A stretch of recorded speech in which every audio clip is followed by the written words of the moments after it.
Certains enfants iront systématiquement jusqu'à la limite de ce qui est permis. Il ne tient donc qu'à vous de leur donner une marge de manœuvre claire et constante afin qu'ils sachent à quoi s'en tenir sans que vous n'ayez à monter le ton. Votre enfant saute sur le divan du salon en riant alors que c'est formellement interdit. De loin, vous vous mettez à hurler, tandis que l'enfant ne vous regarde même pas et poursuit son jeu. Un grand classique, n'est-ce pas? Ne quêtez jamais l'obéissance de votre enfant. On doit utiliser les s'il vous plaît pour les demandes, non pour les consignes. Deuxièmement, quand l'enfant fait de la surdité sélective et ignore vos consignes, il est tout à fait inutile de répéter. Plus vous répétez, plus il vous fera répéter. Troisièmement, il ne sert à rien de demander s'il veut une conséquence, puisqu'on sait que la réponse sera certainement négative. Les menaces doivent être appliquées simplement et directement. Pas de négociation et évitez surtout le jeu des 3 avertissements. Ce serait lui apprendre qu'avant la 3e fois, il peut faire ce qu'il veut. Et lorsqu'une règle est claire et que l'enfant la connaît bien mais la défie volontairement, comme par exemple ne pas frapper un camarade, appliquez une conséquence immédiate sans donner aucun avertissement. Il a compris. Il faut donc apprendre à être ferme. Plutôt que de répéter ou de crier, offrez-lui un autre type de signal avec la méthode du décompte. Faites un compte à rebours de 5 à 0. Ensuite, agissez. Prenez-le par la main pour l'amener à la tâche demandée. Fermez la télévision. Enlevez-lui son assiette.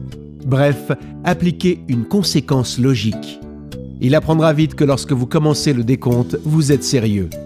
Surtout, résistez à la tentation de ralentir le rythme du décompte ou de l'entrecouper de menaces supplémentaires afin de donner une chance.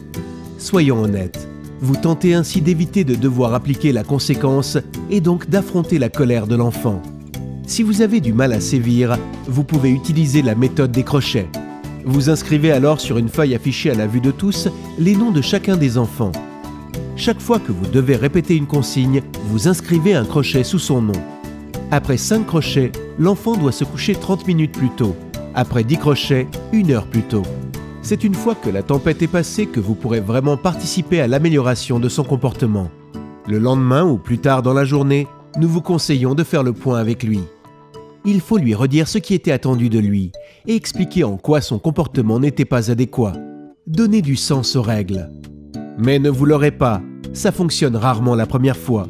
Mais au bout de quelques crises puis explications, vous verrez les améliorations. N'oubliez pas de le féliciter.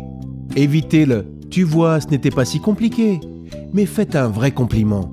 Montrez-lui qu'il peut s'améliorer en apprenant de ses erreurs. Il faut mettre de la structure avec douceur, surtout si l'enfant a une longue période de « j'ai le droit de tout faire ». Un enfant a besoin de limites pour pouvoir se structurer. Éduquer, c'est avant tout donner un cadre sain, de bonnes habitudes, de bons comportements, de permettre que le sens de l'analyse et l'adaptation se développent.